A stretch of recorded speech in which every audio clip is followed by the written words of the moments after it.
1954, and one of the world's first jet airliners takes off from Italy. The plane is the ultimate in high-speed luxury travel. But just 26 minutes into the flight, it explodes catastrophically. 35 people are dead. The tragedy stuns a nation.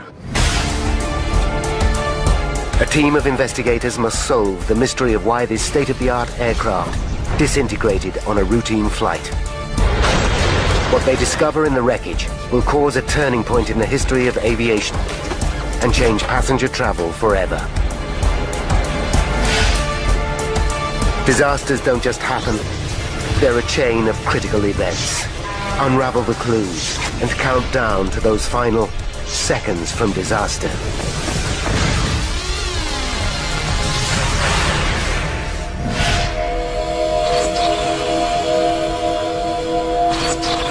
Europe, 1954. Throughout the continent, there is a growing sense of optimism. As the nightmare of World War II begins to fade, former enemies forge new links. There's a spirit of enterprise. Civil aviation is booming, boosted by technological advances made during the conflict. In just 2 years, the number of airline passengers has nearly doubled. 9:30 a.m. Sunday, January 10th, Rome Airport. Here, a dozen planes come and go every hour. On the tarmac stands Flight 781, en route from Singapore to London. The plane is a British-built de Havilland Comet. It's the marvel of its day, and the perfect symbol of the new technological age. The Comet is the world's first passenger jet, and it's halving journey times around the world. The pride of Britain sends a message of superiority to every aircraft manufacturer in the world. A dream comes true. At Hatfield Airport, the Comet, the world's first all-jet airliner. Begun 3 years ago, the airliner that makes every other passenger plane out of date will go into operation within 18 months. The revolutionary design is based on de Havilland's hard-won military expertise. The plane is powered by 4 Ghost jet engines and carries 42 passengers and crew at up to 800 kilometers per hour, almost twice as fast as its nearest competitor. To help it achieve this staggering speed efficiently, it flies at a height of up to 12,000 meters, where the air is thinner. Until now, such performance was the preserve of military jet fighters. 20 months after the launch, there are 17 of these aircraft in service. 9 are owned by the British Overseas Airways Corporation, or BOAC, and among them is Flight 781. 9:40 a.m. BOAC engineer Jerry Bull inspects the Comet's undercarriage. He checks for fuel leaks, tire damage, and marks on the airframe.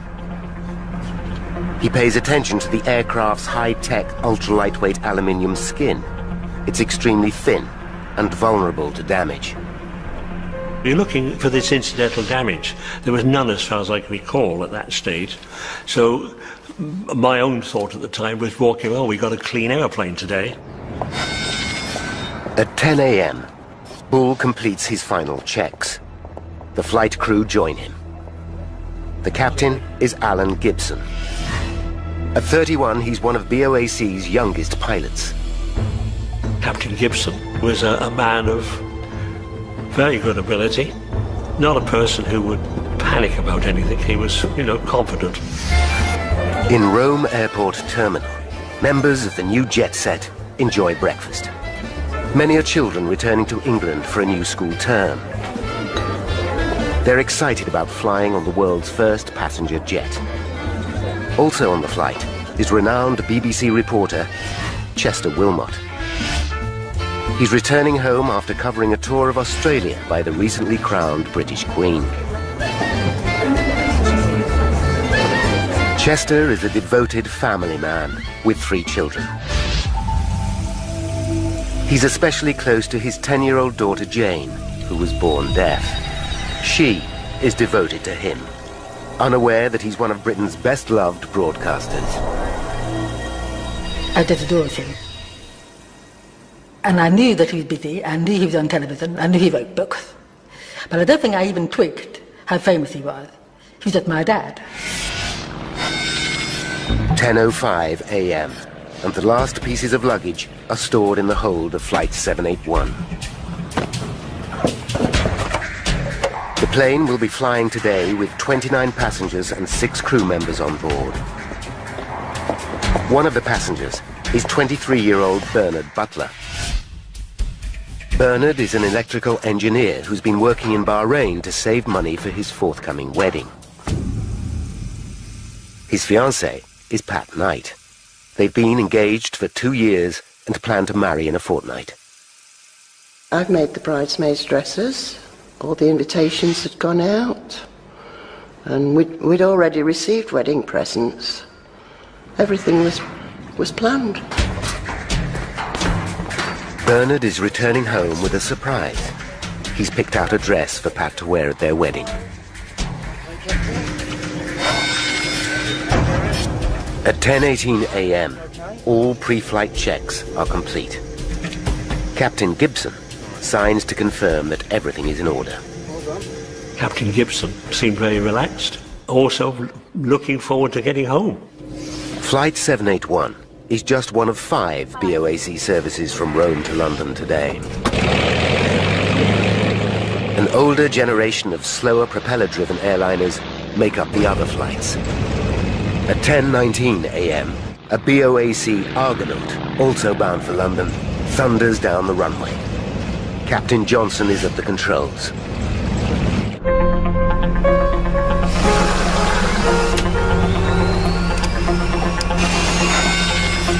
At 10:30 a.m., 11 minutes after the Argonaut's departure, the Comet taxis to the runway. Jerry Bull salutes goodbye. BA781 is Champina Control. Control, this is Flight BA781. We are clear for takeoff. Roger. Air traffic control grant permission for takeoff. 1 minute later, the high-tech plane takes to the air. It's a sunny day, and conditions for flying are perfect. The journey to London will be exactly 2 hours and 37 minutes. The gleaming jet will arrive at London Airport a staggering 2 hours before the propeller-driven Argonaut. Such speed is so far beyond anything produced by American rivals Boeing and Douglas that Comet's manufacturer de Havilland expect to dominate this booming market. Throughout Britain, expectation is high, from Prime Minister Winston Churchill down. It was important from the British point of view to have our aircraft in the air, and an aircraft which was far better than anything else. So it was a booster. But since the Comet entered service 20 months ago, there have been 2 accidents with the loss of 54 lives. In March 1953, one crashed on takeoff in Pakistan. 2 months later, severe weather was blamed for a second disaster in India. As both accidents occurred in difficult conditions, reliability of the Comet is not in question. At 10:38 a.m., Flight 781 climbs to an altitude of 11,000 meters, twice as high as any other passenger aircraft. To achieve this, while allowing passengers to breathe comfortably, the engineer operates a pressurization system from the cockpit. As the Comet rises, the air pressure inside the cabin is maintained at the equivalent altitude of 2,500 meters, a level easily tolerated by the human body. But for some passengers, adapting to this new sensation is difficult. Soon, though, they acclimatize and settle back into their seats for the flight. What they cannot know is that they will never make it to London.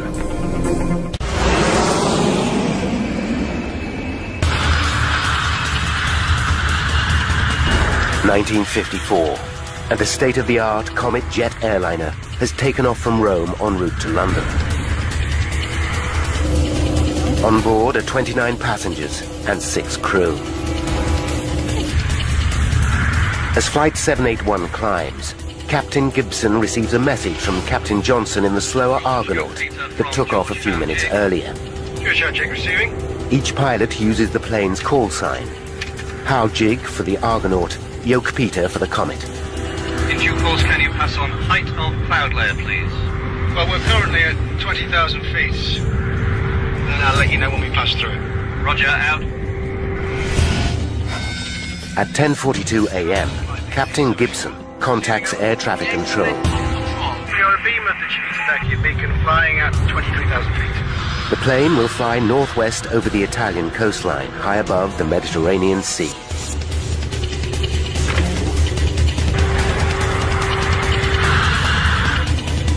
Like some tea, sir?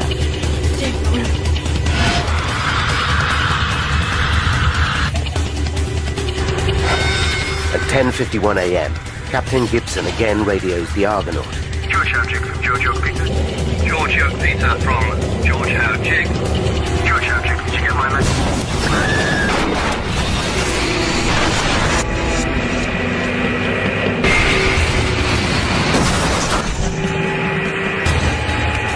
The message ends mid-sentence. Yoke Peter, come in, please. When Captain Johnson gets no response, he contacts Rome Airport. We've lost contact with BA 781. They just seem to have disappeared. Can you raise them? At 10:56 a.m., the airport controller tries to contact the Comet. Without success. They fear something is terribly wrong. 200 kilometers northwest, on the island of Elba, a group of Italian fishermen are repairing their nets. Among them is 33-year-old Luigi Papi. As they work, something extraordinary happens. I felt a break in the air, and then there was a bang, and I heard a sound like thunder, but it was not like any thunder I'd ever heard before.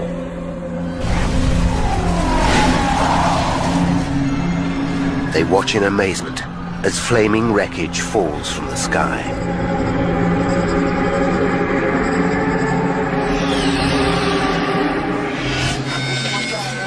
At 11:15 a.m., air traffic control receives word that a plane has crashed into the sea off the island of Elba.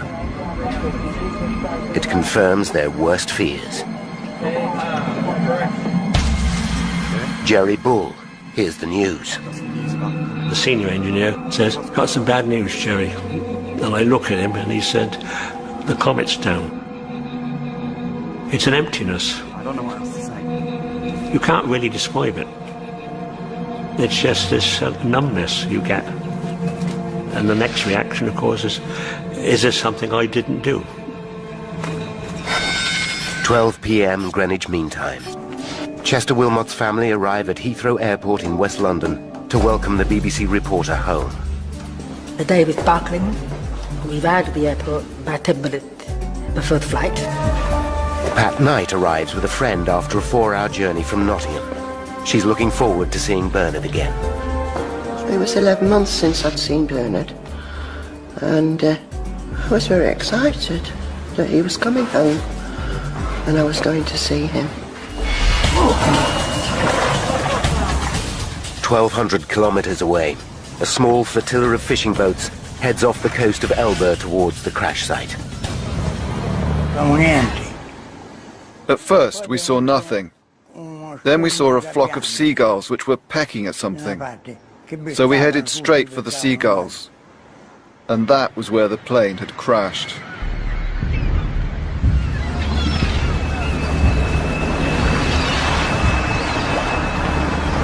It's a harrowing scene. Bodies and debris float in the water. Among the carnage is a white wedding dress.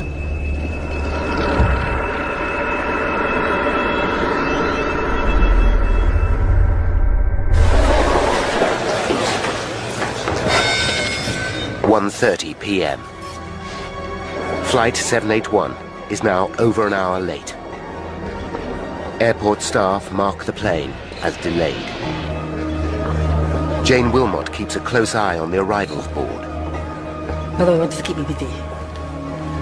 So she was sending me off to keep asking questions. Plane delayed, plane delayed. Jane suddenly notices that all reference to Flight 781 has been removed. She decides to ask at the BOAC desk. And I asked questions of why is it not there on the board? Not on the list anymore. Why is it gone? I can't give you that information at the moment, dear. We can't tell you. Have you got someone with you? Go and get your mother.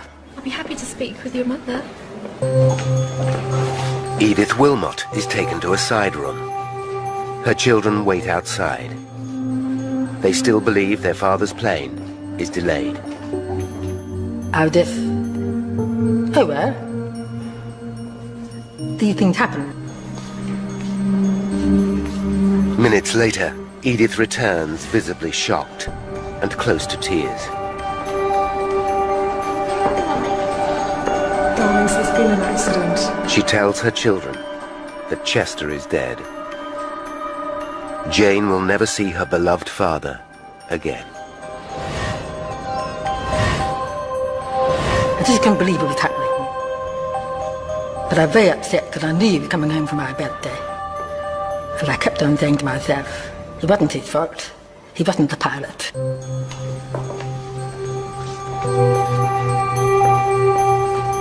The grim task of informing friends and relatives continues. Patricia Knight can scarcely believe what she hears. We were told it had come down. They didn't know whether there were bodies found or not. And there was nothing we could do. In an instant, Pat's hopes for the future are destroyed.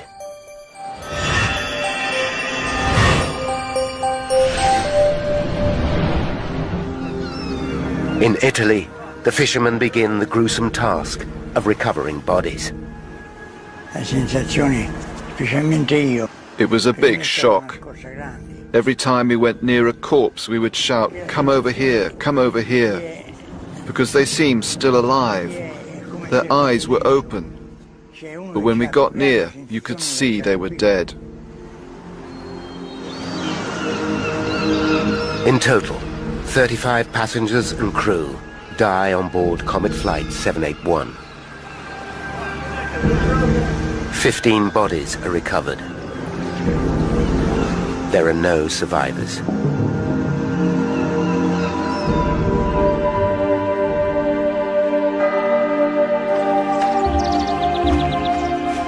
The dead are carried to a small chapel in Port Azzurro.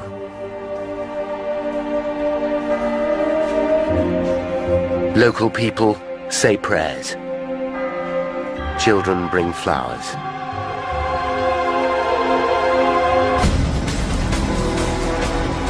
The horrific crash is headline news around the world. The question on everybody's lips is how could the most advanced airliner in aviation history just fall out of the sky?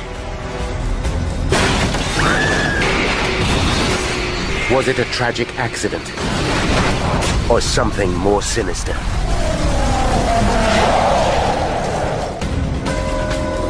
In 1954, the mysterious crash of the Comet dominates the thoughts of the British nation. What could have possibly caused the most advanced passenger plane in history to disintegrate in mid-air? Within hours of the crash, a team of experts working for BOAC begin a technical examination of the Comet fleet. They must discover if there's a flaw in the design or a manufacturing fault. Britain's position as the world leader in passenger jet travel depends upon it. The inquiry that follows will turn into one of the most complex and important in aviation history. Now, by going deep into the investigation, we can reveal the critical chain of events that caused the downing of Flight 781. Paul Withy is an aviation metallurgist. For 6 years, he studied the comet investigation and is an expert on this turning point in aviation safety. Withy knows that with no established protocol for air crash investigation, it was an epic task. The difficulties they faced as an investigation team was to develop a whole new series of techniques for looking into a major air crash. And they had to really invent tests, invent methods of doing things as they went along. But Withy needs to be sure that this landmark case actually did get to the truth. Now, for the first time in half a century, he will re-examine the vital evidence. If he discovers their findings are wrong, it will rewrite the history of air crash investigation. From the beginning, the inquiry team are faced with an enormous challenge. In 1954, the investigation team had no black boxes. They had no flight data recorders. They had no way of understanding what was going on in the plane at the time of the accident. Their best clue, the aircraft itself, lies at the bottom of the Mediterranean Sea. Without the remains of the plane, the team know they must unravel the mystery with the flimsiest of evidence. With little to go on, the press speculate that sabotage might be the cause of the crash. These are the early years of the Cold War, and there are fears that subversive communists may be responsible. Sabotage, a bomb. I mean, that came up fairly rapidly, you know, it has to be. How did it happen? A bomb could have been hidden on board while the plane was taking on extra baggage. It's only a theory, but if true, it would at least eliminate doubts about the safety of the comet itself. With the pride and prosperity of a nation riding on the comet's success, a close eye is kept on the investigation from the very top. Winston Churchill himself. If saboteurs are responsible, the investigators know they must come up with hard evidence. They know that Flight 781 would have been flying at around 11,000 meters when something caused it to break up and fall from the sky. The Italian fishermen provide a few clues. I saw a huge ball of fire rotating and plunging into the sea. It left a huge cloud of smoke. Captain Johnson, pilot of the Argonaut, deepens the mystery. The radio went dead in mid-sentence. Everything just cut out instantly. But it's the victims themselves that provide the biggest mystery. Within hours of the crash, Italian pathologist Dr. Antoni Fornari examines the bodies. Despite Fornari's considerable experience, he finds a pattern of injuries he has never seen before. The victims suffered broken limbs and damaged ribs, injuries sustained after death. But what confuses Fornari is that many of the bodies have fractured skulls, wounds he discovers that were sustained before death. He finds another puzzling clue. The lungs of almost all the victims are extensively damaged. Many have ruptured like an exploding balloon. To top it all, Fornari finds no evidence of a bomb blast. It's a strange, perplexing picture, and he's baffled. With so little evidence, the investigation hits a dead end. Concerned, Prime Minister Churchill summons his advisors and takes an unprecedented step. Churchill commands the Royal Navy to retrieve the wreckage of Flight 781 from the seabed. His orders are simple. Endeavor to locate and salve Comet. The task, however, is anything but simple. There has never been a salvage operation like it before. The wreckage lies at a depth of 120 meters, and no one knows exactly where.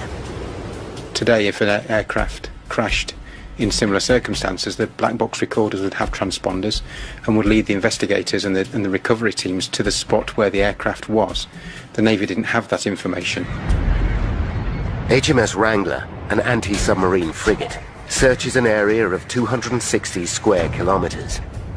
3 salvage vessels are on hand to help. They're equipped with the most up-to-date technology, including an underwater camera, and a deep-sea observation chamber.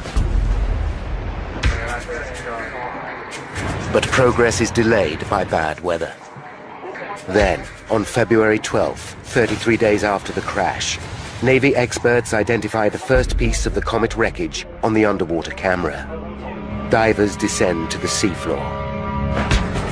Over the next few weeks, small bits of debris are sent back to England for examination. Then comes a major find. A large section of the rear fuselage is located and brought to the surface. Meanwhile in London, the Comet fleet sits idle. BOAC hemorrhages cash at the rate of £50,000 per week. With so much invested in the aircraft, pressure builds to get the planes back into the air. On March 23rd, 10 weeks after the disaster, the British government give the airline the go-ahead to resume service. At London Airport, a Comet airliner about to leave for Johannesburg was taking out extra crew members. Press and television attend the relaunch. Everybody was in high spirits at the resumption of Comet flying. BOAC Chairman Sir Miles Thomas gives the Comet a public vote of confidence. We obviously wouldn't be flying the Comet with passengers in it on service were we not wholly satisfied that the conditions are acceptable for carrying passengers anywhere in the world.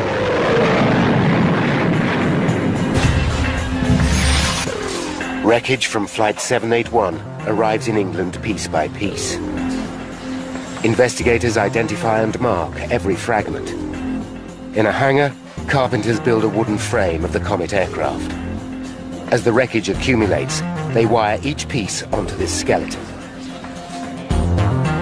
Now, with the entire Comet fleet back in service, it's more important than ever to find the cause of the crash. The lives of hundreds of passengers depend on it.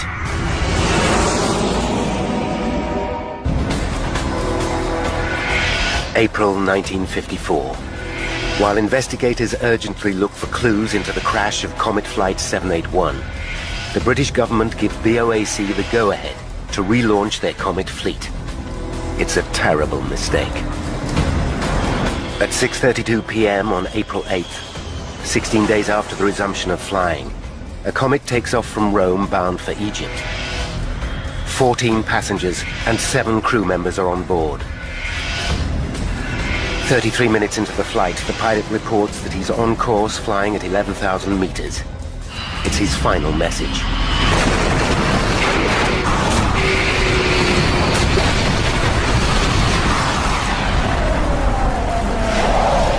A further 21 people are dead. The news sends shockwaves around the world. Barely a fortnight after reassuring the public the Comet is safe to fly, BOAC's chairman publicly admits that he was wrong. Obviously, we cannot continue to carry the public in Comets until this disaster is fully explained.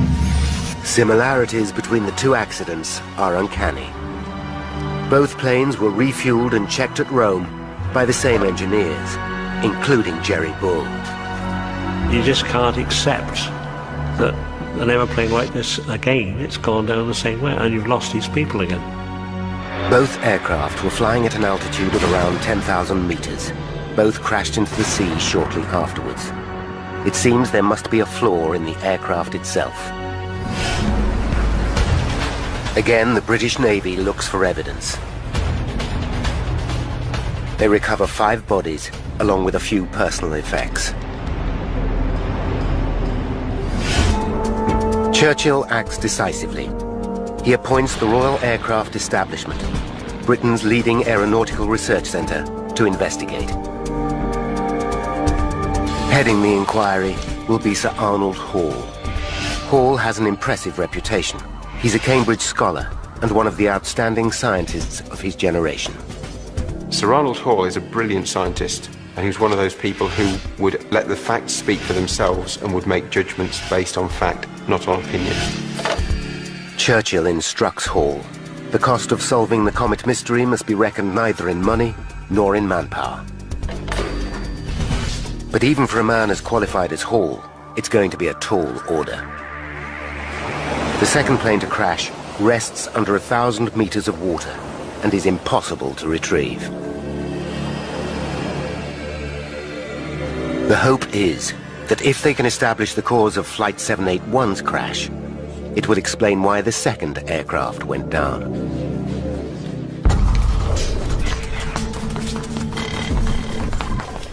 Over the next 4 months, 781's wreckage is methodically pieced together at Sir Arnold Hall's headquarters in Farnborough.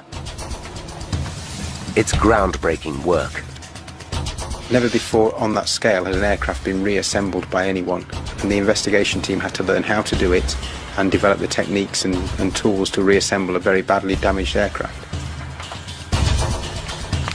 As they examine each piece of debris, they find intriguing clues. Bits of carpet, pills from the first aid cabinet, a corner of a mirror from the toilet, and scraps of passengers' luggage are all found wedged into the rear end of the fuselage, under the root of the tail fin. It suggests an explosion at the front of the cabin that blasted personal belongings to the rear of the plane. The question is, how and where did the explosion start?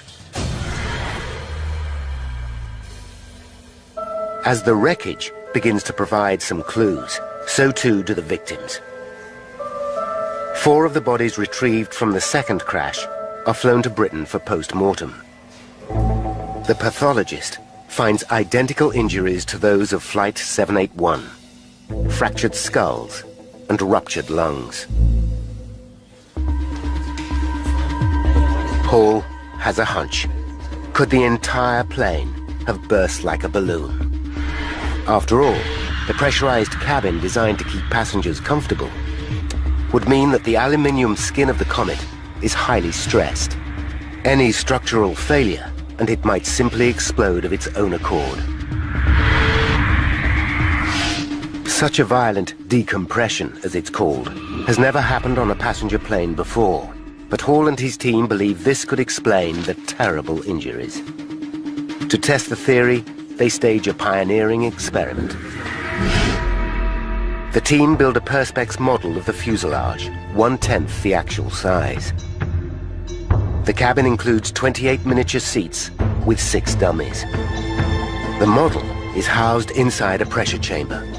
When the pressure in the fuselage is increased to 8¼ pounds, the equivalent of flying at 12,000 meters, the team deliberately rupture the model.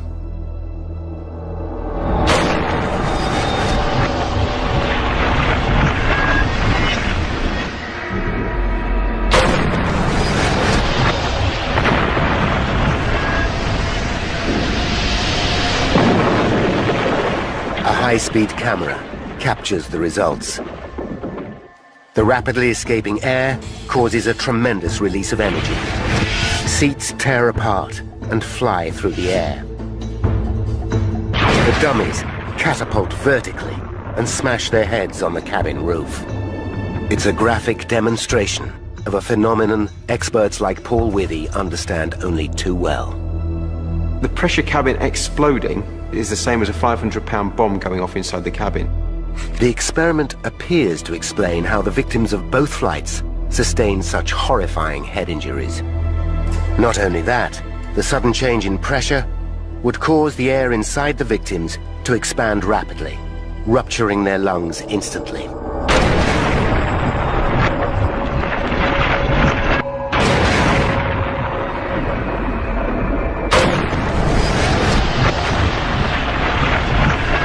If explosive decompression can explain what happened to both planes, the team must discover exactly what caused the weakness in the structure of the fuselage. But a failure in the aluminium skin seems implausible.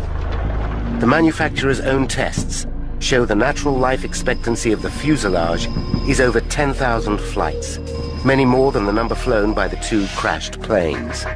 Nevertheless, Sir Arnold is not a man to leave any stone unturned. He decides to put the entire airframe to the test. Sir Arnold Hall decided that failure of the pressure cabin could be one of the possible causes. And because he wanted to make sure that everything was looked at, this was just one of the tests that was performed.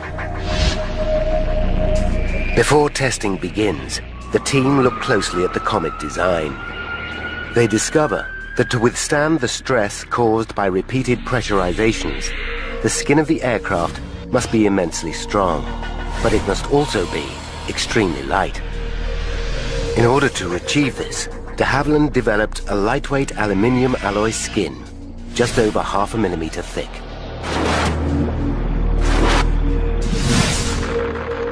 The Comet's skin thickness was as thin as the designers dared go to withstand the cabin pressurization, and it was fixed by how little they thought they could get away with. Sir Arnold devises a test to assess the strength of the plane's fuselage. The experiment is on a completely different scale to anything they have attempted before. It requires the construction of a massive water tank, measuring 34 meters long by 7 meters wide and 5 meters deep. Working non-stop, it takes a team of engineers 6 weeks to complete. The team at the Royal Aircraft Establishment are working really hard. They're working 24 hours a day, they're working shifts, they're sleeping on site. They are a very dedicated team. By May 29th, it's ready. The engines and cabin upholstery of a Comet are stripped out. The empty plane is gently maneuvered into the water tank, with the wings protruding on either side. Hydraulic rams move the wings up and down to simulate flight conditions. Engineers fill the tank and the plane with water. When they are both full, they force more water into the plane, pressurizing it as if it were flying. After 5 minutes, engineers reduce the pressure. Each test puts the same amount of strain into the aircraft as a single flight at 12,000 meters. Sir Arnold plans to test the fuselage to destruction. It could take up to 5 months. The experiment runs 24/7. Using 1950s technology, it's a grueling task. Today we wouldn't do a water tank test. We'd actually use computer modelling and computer simulation to understand how the aircraft would behave. As the tests continue, there are other lines of inquiry. In mid-June, 5 months after the crash of Flight 781, the team assembled 2/3 of the fuselage onto the wooden frame. Half a wing lies on the floor. It's now clear from the tears in the metal that the aircraft has indeed decompressed violently and blown apart at the seams. By following the fractures back to where they started, they think the initial failure was probably at the front of the fuselage, somewhere between the cabin and the cockpit. It seems as if the tail and rear fuselage then came away from the main cabin. The rear wing structure followed, and then the outer wingtips. The cockpit broke away as the plane plummeted to Earth, and finally fuel from the wings set the debris ablaze. But the exact cause of this tragedy is still a mystery. Then, on June 24th, Sir Arnold Hall gets a call that changes everything. The team running the water tank test has had a major breakthrough.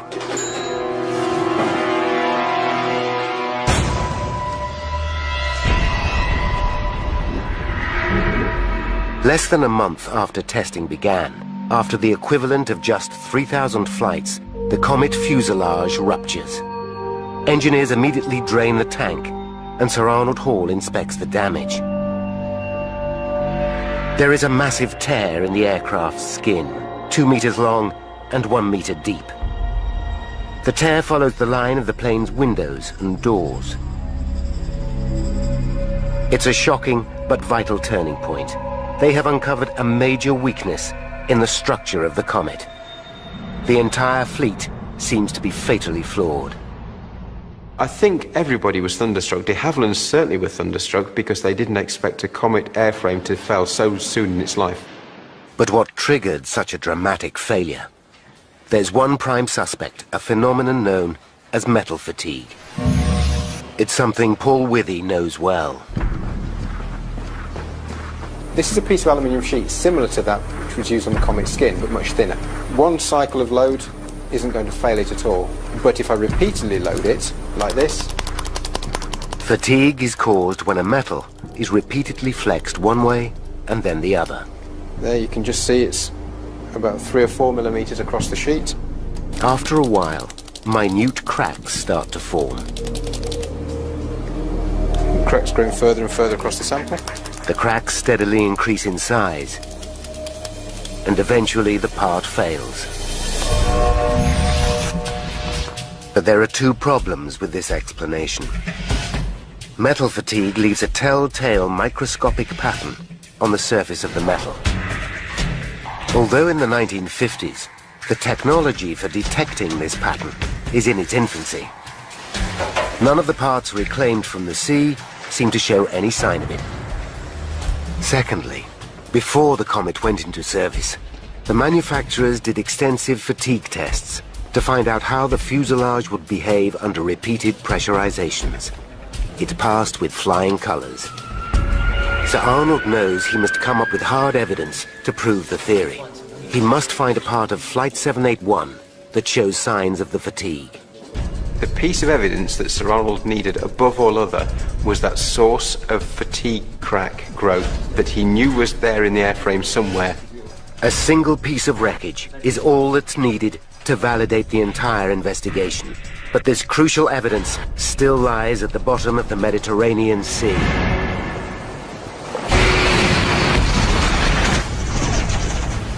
It's 1954, and investigator Sir Arnold Hall believes that the cause of the two comet crashes is a rupture in the plane's lightweight skin. After a unique pressure test on the comet's cabin, the team examined the 2-meter split that has ripped along the side of the fuselage. They make some frightening discoveries. By tracing the tear back, they find it starts at the forward escape hatch. This is not surprising. Stress to the aircraft should be evenly spread throughout the fuselage. But when a door or window is cut into the plane, it weakens the structure, and the stress concentrates around the weakened areas. To investigate further, they rig another aircraft with strain gauges designed to measure stress in the airframe. The results are shocking. During flight, the stress to the skin around the plane's windows and doors reaches 70% of its total strength, 4 times greater than the rest of the aircraft's skin. This is dangerously high, and twice what the designers intended. Then the team discover an even more worrying detail. The supports around the windows are riveted, not glued as designed. The problem is, the rivets are punched into the metal, not drilled. This technique creates tiny manufacturing defects, which with repeated flying can turn into fatigue cracks. The presence of manufacturing cracks in a highly stressed area meant that you were highly likely to suffer from fatigue failure. Sir Arnold and his team know they're getting close, but they have not yet conclusively solved the mystery. They've found no trace of metal fatigue on any of the wreckage from Flight 781. It was vital that he found that piece of evidence from the seabed that would tie the crash to the accident investigation in an unequivocal manner. Then on August 12th, 7 months after Flight 781 crashed, an Italian trawler snags a large piece of wreckage. It turns out to be a section of the roof from 781's fuselage. The piece includes 2 small windows built for sending and receiving radio signals.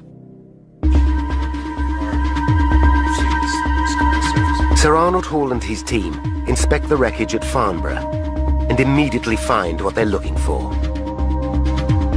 A rivet hole in the corner of one of the windows shows a tiny crack. When they put the piece together with the rest of the wreckage, they find that all the cracks run back to this point.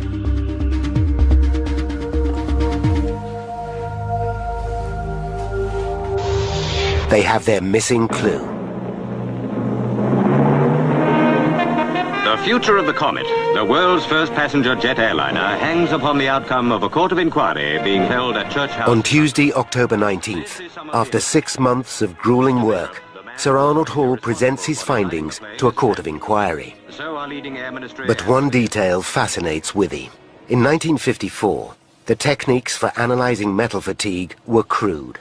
The final piece of wreckage was examined with an ordinary microscope. and the team relied on experience to make their conclusion. Today, London's Science Museum safeguards the crucial piece of wreckage. Paul Withy goes to see the historic item for himself. No one has ever used modern methods to re-examine the evidence. Using 21st century know-how, Withy wants to look again at the wreckage and check that Sir Arnold got it right. In order to preserve the damaged section, it has been mounted onto a plate.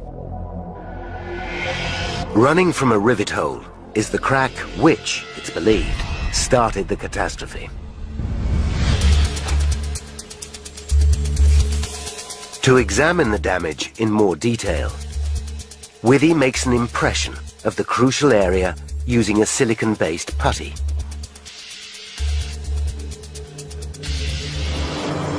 Then, at Imperial College London, Withy uses an electron microscope to examine the sample. Magnifying the crack about 200 times, Withy shows what Sir Arnold would have seen. This is the fatigue crack we saw on the Comet skin, and Sir Arnold Hall and his team could see that using their techniques of the day. But zooming in further to 800 times, Withy can see detail that Sir Arnold never could. He finds a tiny manufacturing defect, probably formed when the rivet was punched into the metal. And it was that manufacturing defect that caused this fatigue crack to grow. And it's this image here that shows that Sir Arnold Hall and his team were right. It vindicates them in seeing that it was a fatigue crack, which then grew to failure. 52 years after the most groundbreaking and innovative investigation in aviation history, Paul Withy has conclusive proof that Sir Arnold Hall's results are absolutely right. Now, by rewinding the events leading up to that fateful crash, and by following the evidence uncovered during the investigation, we can reveal how Flight 781 was downed. 10:31 a.m., January 10th, 1954. 26 minutes to disaster. Flight 781 takes off from Rome Airport. The plane is designed with an exceptionally thin aluminium skin.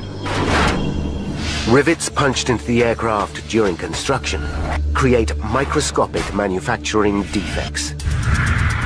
On each flight, the pressurization system puts enormous strain on the fuselage, causing stress to the skin, especially around the windows and doors. Repeated pressurizations turn the manufacturing defects into fatigue cracks that get bigger with every flight. 19 minutes to disaster. Flight 781 climbs to 11,000 meters. As it ascends, the pressure increases and the aircraft's skin becomes more stressed.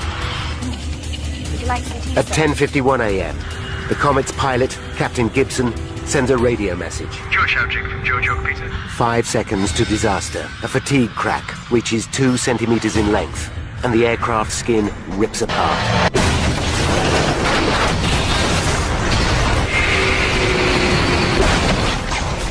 At 10:57 a.m., the shattered pieces of Flight 781 fall from the sky.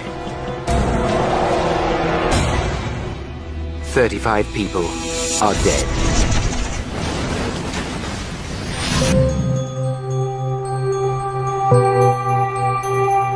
On the island of Elba lies a memorial to those who lost their lives over 50 years ago.